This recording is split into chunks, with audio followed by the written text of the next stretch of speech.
ദൈവത്തിന് സ്തോത്രം. ഇന്നത്തെ വായനയ്ക്കായി തിരഞ്ഞെടുത്ത വേദഭാഗങ്ങൾ ആവർത്തന പുസ്തകം 12 മുതൽ 15 വരെയുള്ള അധ്യായങ്ങൾ. അധ്യായം 12. നിന്റെ പിതാക്കന്മാരുടെ ദൈവമായ യഹോവ നിനക്ക് അവകാശമായി തരുന്ന ദേശത്ത് നിങ്ങൾ ഭൂമിയിൽ ജീവിച്ചിരിക്കുന്ന നാളെല്ലാം പ്രമാണിച്ച് നടക്കേണ്ടുന്ന ചട്ടങ്ങളും വിധികളുമാവിത്. നിങ്ങൾ ദേശം കൈവശമാക്കുവാൻ പോകുന്ന ജാതികൾ ഉയർന്ന പർവ്വതങ്ങളിന്മേലും കുന്നുകളിന്മേലും എല്ലാ പച്ചമരത്തിൻ കീഴിലും തങ്ങളുടെ ദേവന്മാരെ സേവിച്ച സ്ഥലങ്ങളൊക്കെയും നിങ്ങൾ അശേഷം നശിപ്പിക്കണം. അവരുടെ ബലിപീഠങ്ങൾ ഇടിച്ചു കളയണം. അവരുടെ ബിംബങ്ങളെ തകർക്കണം. അവരുടെ അശേരപ്രതിഷ്ഠകളെ തീയിലിട്ട് ചുട്ടുകളയണം. അവരുടെ ദൈവപ്രതിമകളെ വെട്ടിക്കളഞ്ഞ് അവരുടെ പേർ ആ സ്ഥലത്ത് നിന്ന് നശിപ്പിക്കണം. നിങ്ങളുടെ ദൈവമായ യഹോവ തൻ്റെ നാമം സ്ഥാപിക്കേണ്ടതിന് നിങ്ങളുടെ സകല ഗോത്രങ്ങളിലും വച്ച് തിരഞ്ഞെടുക്കുന്ന സ്ഥലത്ത് നിങ്ങൾ തിരുനിവാസ ദർശനത്തിനായി ചെല്ലണം. അവിടെ തന്നെ നിങ്ങളുടെ ഹോമയാഗങ്ങൾ, ഹനനയാഗങ്ങൾ, ദശാംശങ്ങൾ, നിങ്ങളുടെ കയ്യിലെ ഉദർച്ചാർപ്പണങ്ങൾ, നിങ്ങളുടെ നേർച്ചകൾ, സ്വമേധാദാനങ്ങൾ, നിങ്ങളുടെ ആടുമാടുകളുടെ കടിഞ്ഞൂലുകൾ എന്നിവയെ നിങ്ങൾ കൊണ്ടു ചെല്ലണം. അവിടെ നിങ്ങളുടെ ദൈവമായ യഹോവയുടെ സന്നിധിയിൽ വച്ച് നിങ്ങൾ ഭക്ഷിക്കുകയും നിങ്ങളുടെ സകല പ്രവൃത്തിയിലും നിന്റെ ദൈവമായ യഹോവ നിന്നെ അനുഗ്രഹിച്ചതിനെക്കുറിച്ച് നിങ്ങളും നിങ്ങളുടെ കുടുംബങ്ങളും സന്തോഷിക്കുകയും വേണം. നാം ഇന്ന് ഇവിടെ ഓരോരുത്തൻ താൻ ബോധിച്ച പ്രകാരമൊക്കെയും ചെയ്യുന്നത് പോലെ നിങ്ങൾ ചെയ്യരുത്. നിങ്ങളുടെ ദൈവമായ യഹോവ നിങ്ങൾക്ക് തരുന്ന സ്വസ്ഥതയ്ക്കും അവകാശത്തിനും നിങ്ങൾ ഇതുവരെ എത്തിയിട്ടില്ലല്ലോ. എന്നാൽ നിങ്ങൾ യോർദാൻ കടന്ന് നിങ്ങളുടെ ദൈവമായ യഹോവ നിങ്ങൾക്ക് അവകാശമായി തരുന്ന ദേശത്ത് വസിക്കുകയും ചുറ്റുമുള്ള നിങ്ങളുടെ സകല ശത്രുക്കളെയും അവൻ നീക്കി നിങ്ങൾക്ക് സ്വസ്ഥത തരികയും നിങ്ങൾ നിർഭയമായി വസിക്കുകയും ചെയ്യുമ്പോൾ നിങ്ങളുടെ ദൈവമായ യഹോവ തൻ്റെ നാമം സ്ഥാപിപ്പാൻ തിരഞ്ഞെടുക്കുന്ന സ്ഥലത്ത് നിങ്ങളുടെ ഹോമയാഗങ്ങൾ, ഹനനയാഗങ്ങൾ, ദശാംശങ്ങൾ, നിങ്ങളുടെ കയ്യിലെ ഉദർച്ചാർപ്പണങ്ങൾ, നിങ്ങൾ യഹോവയ്ക്ക് നേരുന്ന വിശേഷമായ നേർച്ചകൾ എല്ലാം എന്നിങ്ങനെ ഞാൻ നിങ്ങളോട് ആജ്ഞാപിക്കുന്നതൊക്കെയും നിങ്ങൾ കൊണ്ടുവരേണം. നിങ്ങളുടെ ദൈവമായ യഹോവയുടെ സന്നിധിയിൽ നിങ്ങളും നിങ്ങളുടെ പുത്രന്മാരും പുത്രിമാരും നിങ്ങളുടെ ദാസന്മാരും ദാസിമാരും നിങ്ങളുടെ പട്ടണങ്ങളിലുള്ള ലേവ്യരും സന്തോഷിക്കണം. അവന് നിങ്ങളോട് കൂടെ ഓഹരിയും അവകാശവും ഇല്ലല്ലോ. നിനക്ക് ബോധിക്കുന്നിടത്തൊക്കെയും നിന്റെ ഹോമയാഗങ്ങൾ കഴിക്കാതിരിപ്പാൻ സൂക്ഷിച്ചുകൊള്ളുക. യഹോവ നിന്റെ ഗോത്രങ്ങളിലൊന്നിൽ തിരഞ്ഞെടുക്കുന്ന സ്ഥലത്ത് നീ നിന്റെ ഹോമയാഗങ്ങൾ കഴിക്കണം. ഞാൻ നിന്നോട് ആജ്ഞാപിക്കുന്നതൊക്കെയും നീ ചെയ്യണം. എന്നാൽ നിന്റെ ദൈവമായ യഹോവ നിനക്ക് തന്നിരിക്കുന്ന അനുഗ്രഹത്തിന് തക്കവണ്ണം നിന്റെ ഏതു പട്ടണത്തിൽ വച്ചും നിന്റെ മനസ്സിലെ ആഗ്രഹപ്രകാരമൊക്കെയും അറുത്തു മാംസം തിന്നാം. അത് കലമാനിനെയും പുള്ളിമാനിനെയും പോലെ ശുദ്ധനും അശുദ്ധനും തിന്നാം. രക്തം മാത്രം നിങ്ങൾ തിന്നരുത്. അത് വെള്ളം പോലെ നിലത്ത് ഒഴിച്ചു കളയണം. എന്നാൽ നിന്റെ ധാന്യം, വീഞ്ഞ്, എണ്ണ എന്നിവയുടെ ദശാംശം, നിന്റെ ആടുമാടുകളുടെ കടിഞ്ഞൂലുകൾ, നീ നേരുന്ന എല്ലാ നേർച്ചകൾ, നിന്റെ സ്വമേധാദാനങ്ങൾ, നിന്റെ കയ്യിലെ ഉദർച്ചാർപ്പണങ്ങൾ എന്നിവയെ നിന്റെ പട്ടണങ്ങളിൽ വച്ച് തിന്നുകൂടാ. അവയെ നിന്റെ ദൈവമായ യഹോവ തിരഞ്ഞെടുക്കുന്ന സ്ഥലത്ത് നിന്റെ ദൈവമായ യഹോവയുടെ സന്നിധിയിൽ വച്ച് നീയും നിന്റെ മകനും മകളും നിന്റെ ദാസനും ദാസിയും നിന്റെ പട്ടണങ്ങളിലുള്ള ലേവ്യനും തിന്നു. നിന്റെ സകല പ്രയത്നത്തെക്കുറിച്ചും നിന്റെ ദൈവമായ യഹോവയുടെ സന്നിധിയിൽ നീ സന്തോഷിക്കണം. നീ ഭൂമിയിൽ ഇരിക്കുന്നിടത്തോളം ലേവ്യനെ ഉപേക്ഷിക്കാതിരിപ്പാൻ സൂക്ഷിച്ചുകൊള്ളുക. നിന്റെ ദൈവമായ യഹോവ നിനക്ക് വാഗ്ദത്തം ചെയ്തതുപോലെ അവൻ നിന്റെ അതിർ വിശാലമാക്കുമ്പോൾ നീ മാംസം തിന്നാൻ ആഗ്രഹിച്ചിട്ട് എനിക്ക് മാംസം തിന്നണമെന്ന് പറഞ്ഞാൽ നിന്റെ ഇഷ്ടം പോലെയൊക്കെ നിനക്ക് മാംസം തിന്നാം. നിന്റെ ദൈവമായ യഹോവ തൻ്റെ നാമം സ്ഥാപിപ്പാൻ തിരഞ്ഞെടുത്ത സ്ഥലം ഏറെ ദൂരത്താകുന്നുവെങ്കിൽ യഹോവ നിനക്ക് തന്നിട്ടുള്ള നിന്റെ ആടുമാടുകളിൽ ഏതിനെയെങ്കിലും ഞാൻ നിന്നോട് കൽപ്പിച്ചതുപോലെ അറുക്കുകയും നിന്റെ പട്ടണങ്ങളിൽ വച്ച് നിന്റെ ഇഷ്ടം പോലെ ഒക്കെയും തിന്നുകയും ചെയ്യാം. കലമാനിനെയും പുള്ളിമാനിനെയും തിന്നുന്നതുപോലെ നിനക്ക് അവയെ തിന്നാം. ശുദ്ധനും അശുദ്ധനും ഒരുപോലെ തിന്നാം. രക്തം മാത്രം തിന്നാതിരിപ്പാൻ നിഷ്ഠയായിരിക്കുക. രക്തം ജീവനാകുന്നുവല്ലോ. മാംസത്തോടുകൂടെ ജീവനെ തിന്നരുത്. അതിനെ നീ തിന്നാതെ വെള്ളം പോലെ നിലത്ത് ഒഴിച്ചു കളയണം. യഹോവയ്ക്ക് ഹിതമായുള്ളത് ചെയ്തിട്ട് നിനക്കും മക്കൾക്കും നന്നായിരിക്കേണ്ടതിന് നീ അതിനെ തിന്നരുത്. നിന്റെ പക്കലുള്ള വിശുദ്ധ വസ്തുക്കളും നിന്റെ നേർച്ചകളും മാത്രം നീ എടുത്തുകൊണ്ട് യഹോവ തിരഞ്ഞെടുക്കുന്ന സ്ഥലത്തേക്ക് പോകണം.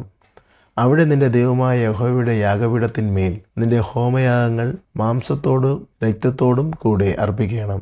നിന്റെ ഹനനയാഗങ്ങളുടെ രക്തം നിന്റെ ദൈവമായ യഹോവയുടെ യാഗപീഠത്തിന്മേൽ ഒഴിക്കണം. അതിൻ്റെ മാംസം നിനക്ക് തിന്നാം. നിന്റെ ദൈവമായ യഹോവയുടെ മുമ്പാകെ ഹിതവും ഉത്തമവുമാകുന്ന ഈ സകല വചനങ്ങളും കേട്ട് പ്രമാണിക്കുക. നീ കൈവശമാക്കുവാൻ ചെല്ലുന്ന ദേശത്തുള്ള ജാതികളെ നിന്റെ ദൈവമായ യഹോവ നിന്റെ മുമ്പിൽ നിന്ന് ഛേദിച്ച് കളയുമ്പോഴും നീ അവരെ നീക്കിക്കളഞ്ഞ് അവരുടെ ദേശത്ത് പാർക്കുമ്പോഴും അവർ നിന്റെ മുമ്പിൽ നിന്ന് നശിച്ച ശേഷം നീ അവരുടെ നടപടി അനുസരിച്ച് കെണിയിലകപ്പെടുകയും ഈ ജാതികൾ തങ്ങളുടെ ദേവന്മാരെ സേവിച്ച വിധം ഞാനും ചെയ്യുമെന്ന് പറഞ്ഞ് അവരുടെ ദേവന്മാരെക്കുറിച്ച് അന്വേഷിക്കുകയും ചെയ്യാതിരിപ്പാൻ സൂക്ഷിച്ചു കൊള്ളണം. നിന്റെ ദൈവമായ യഹോവയെ അങ്ങനെ സേവിക്കേണ്ടതല്ല. യഹോവ വെറുക്കുന്ന സകല മ്ലേച്ഛതയും അവർ തങ്ങളുടെ ദേവപൂജയിൽ ചെയ്ത് തങ്ങളുടെ പുത്രിപുത്രന്മാരെ പോലും അവർ തങ്ങളുടെ ദേവന്മാർക്ക് അഗ്നിപ്രവേശം ചെയ്യിച്ചുവല്ലോ. അധ്യായം 13. ഞാൻ നിങ്ങളോട് ആജ്ഞാപിക്കുന്നതൊക്കെയും പ്രമാണിച്ചു നടപ്പിൻ. അതിനോട് കൂട്ടരുത്, അതിൽ നിന്ന് കുറയ്ക്കുകയുമരുത്. നിങ്ങളുടെ ഇടയിൽ ഒരു പ്രവാചകനോ സ്വപ്നക്കാരനോ എഴുന്നേറ്റ് നീ അറിഞ്ഞിട്ടില്ലാത്ത അന്യദൈവങ്ങളെ നാം ചെന്ന് സേവിക്ക എന്ന് പറഞ്ഞും കൊണ്ട് ഒരു അടയാളമോ അത്ഭുതമോ മുന്നറിയിക്കുകയും അവൻ പറഞ്ഞ അടയാളമോ അത്ഭുതമോ സംഭവിക്കുകയും ചെയ്താൽ ആ പ്രവാചകൻ്റെയോ സ്വപ്നക്കാരൻ്റെയോ വാക്ക് നീ കേട്ടനുസരിക്കരുത്.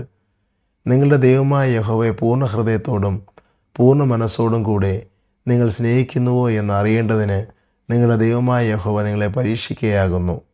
നിങ്ങളുടെ ദൈവമായ യഹോവയെ നിങ്ങൾ അനുസരിച്ച് ഭയപ്പെടുകയും അവൻ്റെ കൽപ്പന പ്രമാണിച്ച് അവൻ്റെ വാക്ക് കേൾക്കുകയും അവനെ സേവിച്ച് അവനോട് ചേർന്നിരിക്കുകയും വേണം. ആ പ്രവാചകനോ സ്വപ്നക്കാരനോ മിസ്രയീം ദേശത്തു നിന്ന് നിങ്ങളെ കൊണ്ടുവന്നവനും അടിമ വീട്ടിൽ നിന്ന് വീണ്ടെടുത്തവനുമായ നിങ്ങളുടെ ദൈവമായ യഹോവയ്ക്ക് വിരോധമായി ദ്രോഹം സംസാരിച്ച് നീ നടക്കേണ്ടതിന് നിന്റെ ദൈവമായ യഹോവ കൽപ്പിച്ച വഴിയിൽ നിന്ന് നിന്നെ തെറ്റിപ്പാൻ നോക്കിയത് കൊണ്ട് അവനെ കൊല്ലേണം. അങ്ങനെ നിന്റെ മധ്യേ നിന്ന് ദോഷം നീക്കിക്കളയണം. നിങ്ങളുടെ ചുറ്റും ദേശത്തിൻ്റെ ഒരു അറ്റം മുതൽ മറ്റേ അറ്റം വരെ സമീപത്തോ ദൂരത്തോ ഉള്ള ജാതികളുടെ ദേവന്മാരിൽ വെച്ച് നീയോ നിന്റെ പിതാക്കന്മാരോ അറിഞ്ഞിട്ടില്ലാത്ത അന്യദൈവങ്ങളെ നാം ചെന്ന് സേവിക്ക എന്ന് നിന്റെ അമ്മയുടെ മകനായ നിന്റെ സഹോദരനോ നിന്റെ മകനോ മകളോ നിന്റെ മാർവിടത്തിലുള്ള ഭാര്യയോ നിന്റെ പ്രാണസ്നേഹിതനോ രഹസ്യമായി പറഞ്ഞ് നിന്നെ വശീകരിപ്പാൻ നോക്കിയാൽ അവനോട് യോജിക്കുകയോ അവൻ്റെ വാക്ക് കേൾക്കുകയോ ചെയ്യരുത്. അവനോട് കനിവ് തോന്നുകയോ അവനോട് ക്ഷമിച്ച് അവനെ ഒളിപ്പിക്കുകയോ ചെയ്യാതെ അവനെ കൊന്നുകളയണം. അവനെ കൊല്ലേണ്ടതിന് ആദ്യം നിന്റെ കൈയും പിന്നെ സർവ്വജനത്തിൻ്റെ കൈയും അവൻ്റെ മേൽ ചെല്ലണം. അടിമ വീടായ മിസ്രയീം ദേശത്തു നിന്ന് നിന്നെ കൊണ്ടുവന്ന നിന്റെ ദൈവമായ യഹോവയോട് നിന്നെ അകറ്റിക്കളയുവാൻ അവൻ അന്വേഷിച്ചതുകൊണ്ട് അവനെ കല്ലെറിഞ്ഞു കൊല്ലണം. ഇനി നിങ്ങളുടെ ഇടയിൽ ഈ അരുതാത്ത കാര്യം നടക്കാതിരിപ്പാൻ തക്കവണ്ണം ഇസ്രായേൽ എല്ലാം കേട്ട് ഭയപ്പെടേണം. നിങ്ങൾ അറിഞ്ഞിട്ടില്ലാത്ത അന്യദൈവങ്ങളെ നാം ചെന്ന് സേവിക്കണമെന്ന് പറയുന്ന നീചന്മാർ നിങ്ങളുടെ ഇടയിൽ നിന്ന് പുറപ്പെട്ട് തങ്ങളുടെ പട്ടണങ്ങളിലെ നിവാസികളെ വശീകരിച്ചിരിക്കുന്നു എന്ന് നിന്റെ ദൈവമായ യഹോവ നിനക്ക് പാർപ്പാൻ തന്നിട്ടുള്ള നിന്റെ പട്ടണങ്ങളിൽ ഒന്നിനെക്കുറിച്ച് കേട്ടാൽ നീ നല്ലവണ്ണം അന്വേഷണവും പരിശോധനയും വിസ്താരവും കഴിക്കണം. അങ്ങനെയുള്ള മ്ലേച്ഛത നിങ്ങളുടെ ഇടയിൽ നടന്നു എന്ന കാര്യം വാസ്തവവും നിശ്ചയവുമെങ്കിൽ നീ ആ പട്ടണത്തിലെ നിവാസികളെ വാളിൻ്റെ വായ്ത്തലയാൽ കൊന്ന് അതും അതിലുള്ളത് ഒക്കെയും അതിലെ മൃഗങ്ങളെയും വാളിൻ്റെ വായ്ത്തലയാൽ ശപഥാർപ്പിതമായി സംഹരിക്കണം. അതിലെ കൊള്ളയൊക്കെയും വീതിയുടെ നടുവിൽ കൂട്ടി ആ പട്ടണവും അതിലെ കൊള്ളയൊക്കെയും അശേഷം നിന്റെ ദൈവമായ യഹോവയ്ക്കായി തീയിട്ട് ചുട്ടുകളയണം. അത് എന്നും പാഴ്ക്കുന്നായിരിക്കണം. അതിനെ പിന്നെ പണിയുകയും അരുത്. നിന്റെ ദൈവമായ യഹോവയുടെ വാക്ക് കേട്ട് ഞാനെന്ന് നിന്നോട് ആജ്ഞാപിക്കുന്ന അവൻ്റെ സകല കൽപ്പനകളും പ്രമാണിച്ച് നിന്റെ ദൈവമായ യഹോവയ്ക്ക് ഹിതമായുള്ളത് ചെയ്തിട്ട് യഹോവ തൻ്റെ ഉഗ്രകോപം വിട്ടുതിരിഞ്ഞ് നിന്നോട് കരുണയും കനിവും കാണിക്കേണ്ടതിനും നിന്റെ പിതാക്കന്മാരോട് സത്യം ചെയ്തതുപോലെ നിന്നെ വർദ്ധിപ്പിക്കേണ്ടതിനും ശപഥാർപ്പിതമായ യാതൊന്നും നിന്റെ കയ്യിൽ പറ്റിയിരിക്കരുത്. അധ്യായം 14. നിങ്ങൾ നിങ്ങളുടെ ദൈവമായ യഹോവയ്ക്ക് മക്കളാകുന്നു. മരിച്ചവനു വേണ്ടി നിങ്ങളെ മുറിവേൽപ്പിക്കുകയോ നിങ്ങൾക്ക് മുൻകഷണ്ടി ഉണ്ടാക്കുകയോ ചെയ്യരുത്. നിന്റെ ദൈവമായ യഹോവയ്ക്ക് നീ വിശുദ്ധ ജനമല്ലോ. ഭൂതലത്തിലുള്ള സകല ജാതികളിലും വച്ച് തനിക്ക് സ്വന്തം ജനമായിരിക്കാൻ യഹോവ നിന്നെ തിരഞ്ഞെടുത്തിരിക്കുന്നു. മ്ലേച്ഛമായതൊന്നിനെയും തിന്നരുത്. നിങ്ങൾക്ക് തിന്നാകുന്ന മൃഗങ്ങളാവിത്: കാള, ചെമ്മരിയാട്, കോലാട്, കലമാൻ, പുള്ളിമാൻ, കടമാൻ, കാട്ടാട്, ചെറുമാൻ, മലയാട്, കവരിമാൻ, മൃഗങ്ങളിൽ കുളമ്പ് പിളർന്നതും കുളമ്പ് രണ്ടായി പിരിഞ്ഞതും അയവിറക്കുന്നതുമായ മൃഗത്തെയൊക്കെ നിങ്ങൾക്ക് തിന്നാം. എന്നാൽ അയവിറക്കുന്നവയിലും കുളമ്പ് പിളർന്നവയിലും തിന്നരുതാത്തവ ഏവയെന്നാൽ ഒട്ടകം, മുയൽ, കുഴിമുയൽ. അവ അയവിറക്കുന്നു എങ്കിലും കുളമ്പ് പിളർന്നവയല്ല, അവ നിങ്ങൾക്ക് അശുദ്ധം. പന്നി, അത് കുളമ്പ് പിളർന്നതെങ്കിലും അയവിറക്കുന്നില്ല, അത് നിങ്ങൾക്ക് അശുദ്ധം. ഇവിടെ മാംസം തിന്നരുത്, പിണം തൊടുകയും അരുത്. വെള്ളത്തിലുള്ള എല്ലാറ്റിലും ചിറകും ചെതുമ്പലും ഉള്ളതൊക്കെയും നിങ്ങൾക്ക് തിന്നാം. എന്നാൽ ചിറകും ചെതുമ്പലും ഇല്ലാത്തതൊന്നും തിന്നരുത്, അത് നിങ്ങൾക്ക് അശുദ്ധം. ശുദ്ധിയുള്ള സകല പക്ഷികളെയും നിങ്ങൾക്ക് തിന്നാം. പക്ഷികളിൽ തിന്നരുതാത്തവ കടൽ റാഞ്ചൻ, ചെമ്പരുന്ത്, കഴുകൻ, ചെങ്ങാലിപ്പരുന്ത്, ഗൃദ്രം, അതത് വിധം പരുന്ത്, അതത് വിധം കാക്ക, ഒട്ടകപ്പക്ഷി, പുളു, കടൽക്കാക്ക, അതത് വിധം പ്രാപ്പിടയൻ, നത്ത്, കൂമൻ മൂങ്ങ, വേഴാമ്പൽ, കുടുമ്മച്ചാത്തൻ, നീർക്കാക്ക, പെരിഞ്ഞാറ, അതത് വിധം കൊക്ക്, കുളക്കോഴി, നരിച്ചീർ എന്നിവയാകുന്നു. ചിറകുള്ള ഇഴജാതിയൊക്കെയും നിങ്ങൾക്ക് അശുദ്ധം, അവയെ തിന്നരുത്. ശുദ്ധിയുള്ള പക്ഷികളൊക്കെയും നിങ്ങൾക്ക് തിന്നാം. താനെ ചത്ത ഒന്നിനെയും തിന്നരുത്, അത് നിന്റെ പട്ടണങ്ങളിലുള്ള പരദേശിക്ക് തിന്മാൻ കൊടുക്കാം, അല്ലെങ്കിൽ അന്യജാതിക്കാരനെ വിൽക്കാം. നിന്റെ ദൈവമായ യഹോവയ്ക്ക് നീ വിശുദ്ധ ജനമല്ലോ. ആട്ടിൻകുട്ടിയെ അതിൻ്റെ തള്ളയുടെ പാലിൽ പാകം ചെയ്യരുത്. ആണ്ടുതോറും നിലത്ത് വിതച്ചുണ്ടാക്കുന്ന എല്ലാ വിളവിലും ദശാംശം എടുത്തു വയ്ക്കണം. നിന്റെ ദൈവമായ യഹോവയെ എല്ലായ്പ്പോഴും ഭയപ്പെടുവാൻ പഠിക്കേണ്ടതിന് നിന്റെ ദൈവമായ യഹോവ തൻ്റെ നാമം സ്ഥാപിപ്പാൻ തിരഞ്ഞെടുക്കുന്ന സ്ഥലത്ത് നീ നിന്റെ ധാന്യത്തിൻ്റെയും വീഞ്ഞിൻ്റെയും എണ്ണയുടെയും ദശാംശം നിന്റെ ആടുമാടുകളുടെ കടിഞ്ഞൂലുകളെയും അവൻ്റെ സന്നിധിയിൽ വച്ച് തിന്നേണം. നിന്റെ ദൈവമായ യഹോവ നിന്നെ അനുഗ്രഹിച്ചിരിക്കുമ്പോൾ നിന്റെ ദൈവമായ യഹോവ തൻ്റെ നാമം സ്ഥാപിപ്പാൻ തിരഞ്ഞെടുക്കുന്ന സ്ഥലം വളരെ അകലെയും അത് കൊണ്ടുപോകുവാൻ കഴിയാതെ വണ്ണം വഴി അതിദൂരവുമായിരുന്നാൽ അത് വിറ്റ് പണമാക്കി പണം കയ്യിലെടുത്ത് നിന്റെ ദൈവമായ യഹോവ തിരഞ്ഞെടുക്കുന്ന സ്ഥലത്തേക്ക് കൊണ്ടുപോകണം. നിന്റെ ഇഷ്ടം പോലെ മാടോ ആടോ വീഞ്ഞോ മദ്യമോ ഇങ്ങനെ നീ ആഗ്രഹിക്കുന്ന ഏതിനെയും ആ പണം കൊടുത്തു വാങ്ങി നിന്റെ ദൈവമായ യഹോവയുടെ സന്നിധിയിൽ വച്ച് തിന്ന് നീയും നിന്റെ കുടുംബവും സന്തോഷിക്കണം. നിന്റെ പട്ടണങ്ങളിലുള്ള ലേവ്യനെ മറന്നു കളയരുത്, അവന് നിന്നോടുകൂടെ ഓഹരിയും അവകാശവും ഇല്ലല്ലോ. 3 ആണ്ട് കൂടുമ്പോൾ 3-ാം സംവത്സരത്തിൽ നിനക്കുള്ള വിളവിൻ്റെ ദശാംശമൊക്കെയും വേർതിരിച്ച് നിന്റെ പട്ടണങ്ങളിൽ സംഗ്രഹിക്കണം.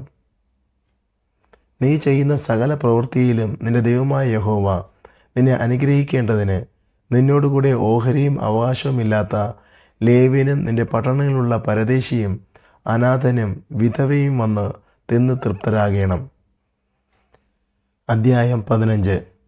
7 ആണ്ട് കൂടുമ്പോൾ നീ ഒരു വിമോചനം ആചരിക്കണം. വിമോചനത്തിൻ്റെ ക്രമം എന്തെന്നാൽ കൂട്ടുകാരന് വായ്പ കൊടുത്തവനെല്ലാം അത് ഇളച്ചു കൊടുക്കണം.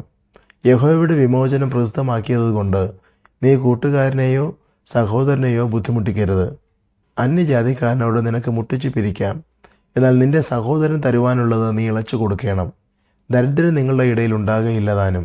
നിന്റെ ദൈവമായ യഹോവയുടെ വാക്ക് നീ ശ്രദ്ധയോടെ കേട്ട് ഇന്ന് ഞാൻ നിന്നോട് ആജ്ഞാപിക്കുന്ന സകല കൽപ്പനകളും പ്രമാണിച്ച് നടന്നാൽ നിന്റെ ദൈവമായ യഹോവ നിനക്ക് അവകാശമായി കൈവശമാക്കുവാൻ തരുന്ന ദേശത്ത് നിന്നെ ഏറ്റവും അനുഗ്രഹിക്കും. നിന്റെ ദൈവമായ യഹോവ നിനക്ക് വാഗ്ദത്തം ചെയ്തതുപോലെ നിന്നെ അനുഗ്രഹിക്കുന്നത് കൊണ്ട് നീ അനേകം ജാതികൾക്ക് വായ്പ കൊടുക്കും, എന്നാൽ നീ വായ്പ വാങ്ങുകയില്ല. നീ അനേകം ജാതികളെ ഭരിക്കും, എന്നാൽ അവർ നിന്നെ ഭരിക്കയില്ല. നിന്റെ ദൈവമായ യഹോവ നിനക്ക് തരുന്ന ദേശത്ത് ഏതു പട്ടണത്തിലെങ്കിലും ദരിദ്രനായ സഹോദരൻ നിങ്ങളുടെ ഇടയിലുണ്ടെങ്കിൽ ദരിദ്രനായ സഹോദരൻ്റെ നേരെ നിന്റെ ഹൃദയം കഠിനമാക്കാതെയും കൈ അടയ്ക്കാതെയും നിന്റെ കൈ അവന് വേണ്ടി തുറന്ന് അവന് വന്ന ബുദ്ധിമുട്ടിന് ആവശ്യമായത് വായ്പ കൊടുക്കണം. വിമോചന സംവത്സരമായ 7-ാം ആണ്ട് അടുത്തിരിക്കുന്നു എന്നിങ്ങനെ നിന്റെ ഹൃദയത്തിൽ ഒരു ദുർവിചാരം തോന്നുകയും ദരിദ്രനായ സഹോദരനോട് നിന്റെ കണ്ണ് നിർദ്ദയമായിരുന്ന് അവന് ഒന്നും കൊടുക്കാതിരിക്കുകയും അവൻ നിനക്ക് വിരോധമായി യഹോവയോട് നിലവിളിച്ചിട്ട് അത് നിനക്ക് പാപമായി തീരുകയും ചെയ്യാതിരിപ്പാൻ സൂക്ഷിച്ചുകൊള്ളുക. നീ അവന് കൊടുത്തേ മതിയാവൂ. കൊടുക്കുമ്പോൾ ഹൃദയത്തിൽ വ്യസനം തോന്നരുത്. നിന്റെ ദൈവമായ യഹോവ നിന്റെ സകല പ്രവൃത്തികളിലും സകല പ്രയത്നത്തിലും അത് നിമിത്തം നിന്നെ അനുഗ്രഹിക്കും. ദരിദ്രൻ ദേശത്ത് അറ്റുപോകുകയില്ല. അതുകൊണ്ട് നിന്റെ ദേശത്ത് അഗതിയും ദരിദ്രനുമായ നിന്റെ സഹോദരന് നിന്റെ കൈ മനസ്സോടെ തുറന്നു കൊടുക്കണമെന്ന് ഞാൻ നിന്നോട് ആജ്ഞാപിക്കുന്നു. നിന്റെ സഹോദരനായ ഒരു എബ്രായ പുരുഷനോ എബ്രായ സ്ത്രീയോ നിനക്ക് തന്നെത്താൻ വിറ്റിട്ട് 6 സംവത്സരം നിന്നെ സേവിച്ചാൽ 7-ാം സംവത്സരത്തിൽ നീ അവനെ സ്വതന്ത്രനായി വിട്ടയക്കണം. അവനെ സ്വതന്ത്രനായി വിട്ടയക്കുമ്പോൾ അവനെ വെറും കൈയായിട്ട് അയക്കരുത്. നിന്റെ ആട്ടിൻകൂട്ടത്തിൽ നിന്നും കളത്തിൽ നിന്നും മുന്തിരിച്ചക്കിൽ നിന്നും അവന് ഔദാര്യമായി ദാനം ചെയ്യണം. നിന്റെ ദൈവമായ യഹോവ നിന്നെ അനുഗ്രഹിച്ചതുപോലെ നീ അവന് കൊടുക്കണം. നീ മിസ്രയീം ദേശത്ത് അടിമയായിരുന്നു എന്നും നിന്റെ ദൈവമായ യഹോവ നിന്നെ വീണ്ടെടുത്തു എന്നും ഓർക്കണം. അതുകൊണ്ട് ഞാൻ ഇന്ന് ഈ കാര്യം നിന്നോട് ആജ്ഞാപിക്കുന്നു. എന്നാൽ അവൻ നിന്നെയും നിന്റെ കുടുംബത്തെയും സ്നേഹിക്കൊണ്ട് നിന്റെ അടുക്കൽ അവന് സുഖമുള്ളതുകൊണ്ടും ഞാൻ നിന്നെ വിട്ടു പോകുകയില്ല എന്ന് നിന്നോട് പറഞ്ഞാൽ, നീ ഒരു സൂചി എടുത്ത് അവൻ്റെ കാത് വാതിലിനോട് ചേർത്ത് കുത്തി തുളയ്ക്കണം. പിന്നെ അവൻ എന്നും നിനക്ക് ദാസനായിരിക്കണം. നിന്റെ ദാസിക്കും അങ്ങനെ തന്നെ ചെയ്യണം. അവനൊരു കൂലിക്കാരൻ്റെ ഇരട്ടി കൂലിക്ക് തക്കതായി 6 സംവത്സരം നിന്നെ സേവിച്ചതുകൊണ്ട് അവനെ സ്വതന്ത്രനായി വിട്ടയക്കുമ്പോൾ നിനക്ക് വ്യസനം തോന്നരുത്. നിന്റെ ദൈവമായ യഹോവ നീ ചെയ്യുന്ന സകലത്തിലും നിന്നെ അനുഗ്രഹിക്കും. നിന്റെ മാടുകളിലും ആടുകളിലും കടിഞ്ഞൂലായി പിറക്കുന്ന ആണിനെ ഒക്കെയും നിന്റെ ദൈവമായ യഹോവയ്ക്ക് ശുദ്ധീകരിക്കണം. നിന്റെ മാടുകളുടെ കടിഞ്ഞൂലിനെ കൊണ്ട് വേല ചെയ്യിക്കരുത്. നിന്റെ ആടുകളുടെ കടിഞ്ഞൂലിൻ്റെ രോമം കത്തിക്കുകയും അരുത്. യഹോവ തിരഞ്ഞെടുക്കുന്ന സ്ഥലത്ത് നീയും നിന്റെ കുടുംബവും നിന്റെ ദൈവമായ യഹോവയുടെ സന്നിധിയിൽ വെച്ച് അതിനെ ആണ്ടുതോറും തിന്നേണം. എന്നാൽ അതിന് മുടന്തോ കുരുടോ ഇങ്ങനെ വല്ല ഊനവും ഉണ്ടായിരുന്നാൽ നിന്റെ ദൈവമായ യഹോവയ്ക്ക് അതിനെ യാഗം കഴിക്കരുത്. നിന്റെ പട്ടണങ്ങളിൽ വെച്ച് അത് തിന്നാം. പുള്ളിമാനിനെയും കലമാനിനെയും പോലെ അശുദ്ധനും ശുദ്ധനും ഒരുപോലെ തിന്നാം. അതിൻ്റെ രക്തം മാത്രം തിന്നരുത്. അത് വെള്ളം പോലെ നിലത്ത് ഒഴിച്ചു കളയണം.